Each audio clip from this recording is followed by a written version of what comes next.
Good evening, and welcome to Crossfire Opinions, where we dissect the most pressing societal dilemmas. Tonight, we delve into a profoundly challenging question. Should extremist political groups be banned, or should they be permitted to operate under the umbrella of free speech? This is a debate that probes the very essence of democratic freedoms against the imperative to protect societal order and vulnerable communities. With us to navigate this complex terrain are two distinguished guests. Mr. Samuel Green, a renowned human rights lawyer who will argue in favor of legislative restrictions on such groups, and Ms. Olivia Thorne, a respected constitutional scholar who will contend that free expression, even for odious views, must be robustly defended. We will begin with opening statements, followed by rebuttals, a moderated discussion, and then concluding remarks. Mr. Green, you have the floor. Thank you, Dr. Reed. The issue before us is not merely an abstract legal conundrum. It is a matter of public safety and the preservation of democratic integrity. I contend that extremist political groups, which I define as organizations actively promoting violence, systemic hatred, invidious discrimination, or the subversion of democratic institutions, represent a malignant force that society has a right, indeed a duty, to proscribe. To permit such groups to flourish openly is to normalize their abhorrent ideologies, and to provide them with fertile ground for recruitment and incitement. The principle of free speech is undoubtedly a cornerstone of a liberal democracy, but it is not an absolute. It cannot be invoked as a shield for those whose explicit aim is to dismantle the very freedoms that protect them, or to propagate messages that directly lead to violence and persecution against identifiable groups. History is replete with tragic examples where the unchecked rhetoric of extremist factions has culminated in devastating real-world consequences, from the pogroms of the past to the surge in hate crimes we witness today, often directly traceable to online and offline radicalization by such entities. The state's primary obligation is the protection of its citizens from harm. When groups systematically advocate for harm, or create a climate where such harm is inevitable, then restricting their activities, including outright bans, becomes a necessary and proportionate measure. This is not about silencing dissent. It's about drawing a line where speech transforms into a palpable threat to peace and equality. Dr. Reed, Mr. Green, thank you. While I share Mr. Green's abhorrence for extremist ideologies, I profoundly disagree with the proposed solution of banning such groups. The commitment to free speech, in its most robust and challenging interpretation, is the lifeblood of a truly free society.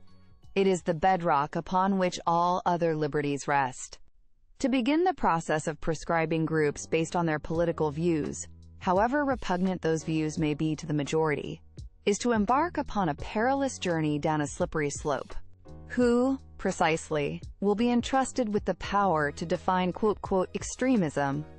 Today it might be groups that many of us find detestable, but tomorrow, that same power could be wielded to silence legitimate, albeit unpopular, dissent or minority opinions. The historical record demonstrates that such powers are often abused, particularly in times of political tension or fear, targeting not just genuine threats but also those who challenge the status quo. Furthermore, driving these groups and their ideas underground does not eradicate them. It merely makes them more difficult to monitor, to understand, and to counter effectively. Suppression can lend a perverse allure to forbidden ideas, fostering martyrs and clandestine networks that may be more dangerous in the long run. I believe the most potent antidote to extremist speech is not less speech, but more speech. Robust public debate, vigorous counter-arguments, education, and the relentless exposure of hateful ideologies for what they are. The marketplace of ideas, however messy, ultimately allows truth and reason to prevail over bigotry and falsehood, provided we have the courage to engage. Ms. Thorne raises the specter of a, quote, slippery slope, a common refrain in these discussions, but one that I believe overstates the risk when robust safeguards are in place. We are not advocating for arbitrary power. Clear, narrowly defined legal criteria for what constitutes an extremist group, focusing on incitement to violence, hatred, and discrimination, subject to rigorous judicial oversight, can prevent the abuses she fears. There's a fundamental distinction between speech that is merely offensive or challenges orthodoxies, and speech that systematically demonizes and endangers vulnerable populations. The law is, and must be, capable of drawing that line. Her faith in the marketplace of ideas is commendable, but, with respect, naive when confronted with ideologies predicated on irrational hatred and the dehumanization of others. Certain ideas, such as those advocating genocide or racial supremacy, are not legitimate contributions to public discourse. They are poisons that contaminate the well of public debate and directly incite harm. To suggest we must passively allow these poisons to circulate freely in the name of an abstract ideal ignores the very real, tangible suffering they inflict on individuals and corrode social cohesion. The potential for immediate and devastating harm caused by these groups far outweighs a theoretical commitment to absolute free speech that would shield them. Mr. Green places considerable faith in the ability of legal definitions and judicial oversight to remain impervious to political pressure or evolving interpretations of extremism. However, the challenge lies in crafting a definition of, quote, extremist that is both sufficiently precise to prevent overreach and universally accepted, especially across different political climates and jurisdictions. This has proven historically elusive. He speaks of distinguishing offensive speech from incitement, yet this line is often blurred and fiercely contested, and the power to draw it is the power to suppress. Moreover, I contend that our existing legal framework is largely adequate. We have laws against incitement to violence, against defamation, against harassment, and against hate crimes. These laws target illegal actions and specific harmful speech acts committed by individuals, irrespective of their group affiliation. Why is it necessary to ban entire groups, thereby punishing association rather than criminal conduct? This approach risks chilling legitimate association and expression for fear of being labeled extremist. And I must reiterate, pushing these groups into the shadows does not make them disappear. It makes their recruitment, their planning, and their indoctrination processes more opaque and, I would argue, potentially far more insidious and difficult for society to counter effectively. Thank you both for those robust rebuttals. Let's delve deeper. Mr. Green, Ms. Thorne, considering international conventions like ECHR Article 10 versus ICCPR Article 20, how do different legal traditions balance free speech with prohibiting hate speech, and what insights can we glean? Dr. Reed, many European democracies, under the ECHR, permit greater restrictions on hate speech than the U.S. They recognize speech inciting discrimination undermines others' rights. ICCPR Article 20 reflects this consensus against incitement. This shows democratic values can coexist with firm stances against harmful speech. It's not an absolute dichotomy. Dr. Reed, these instruments show differing philosophies. ECHR's application sometimes faces criticism for viewpoint discrimination, despite allowing restrictions. The U.S. model, with its high bar, fears state power to suppress speech is too easily abused, favoring public counter-argument. The key lesson, I believe, is the inherent risk in granting states the authority to determine which political ideas are, quote, quote, quote, quote, acceptable. The diversity of approaches shows there's no single, perfect balance, and a more speech-protective stance, like the U.S., guards against potential overreach. Mr. Green, if a ban is implemented, what are the practical enforcement challenges, and how do you prevent a banned group from simply reforming or operating covertly? Enforcement certainly presents challenges, Dr. Reed. It demands robust intelligence and vigilance from law enforcement to identify rebranded entities or covert operations. However, a legal ban provides a clear mandate for action, disrupts their overt organization, fundraising, and recruitment, and sends a strong societal message.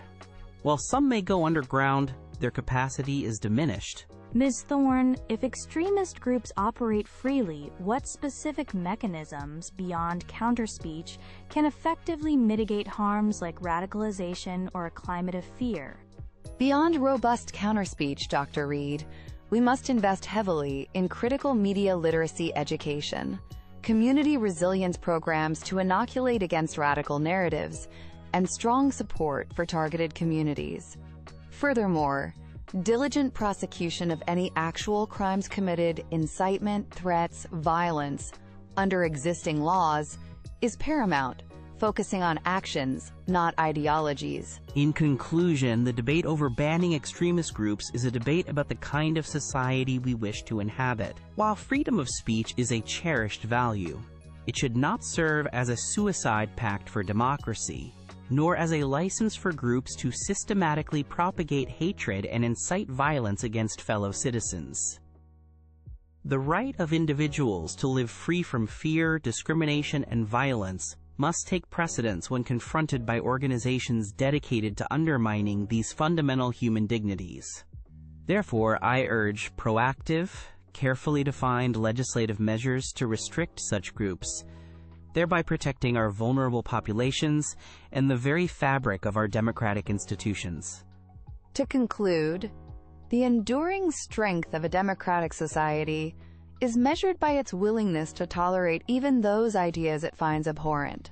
Banning political groups, no matter how detestable their ideologies, is a dangerous concession to fear and an overreach of state power that ultimately weakens the foundations of free expression for everyone. The path to combating extremism lies not in censorship, but in unwavering commitment to open debate, in the diligent application of existing laws against actual criminal conduct, and in fostering a society resilient enough to reject hatred through reason and discourse.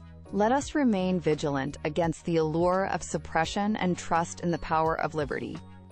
My sincere thanks to both Mr. Green and Ms. Thorne for their exceptionally articulate and thought-provoking contributions to this critical discussion. We've heard compelling arguments from both perspectives. Mr. Green emphasizing the state's duty to protect citizens from harm and the dangers posed by unchecked extremist rhetoric. And Ms. Thorne underscoring the paramount importance of free speech, the risks of censorship, and the power of open discourse to counter odious ideas. The question of how to balance these fundamental values, liberty and security, in the face of extremism, clearly remains one of society's most complex and enduring challenges. We encourage our audience to reflect deeply on the nuances presented tonight. Thank you for joining Crossfire Opinions,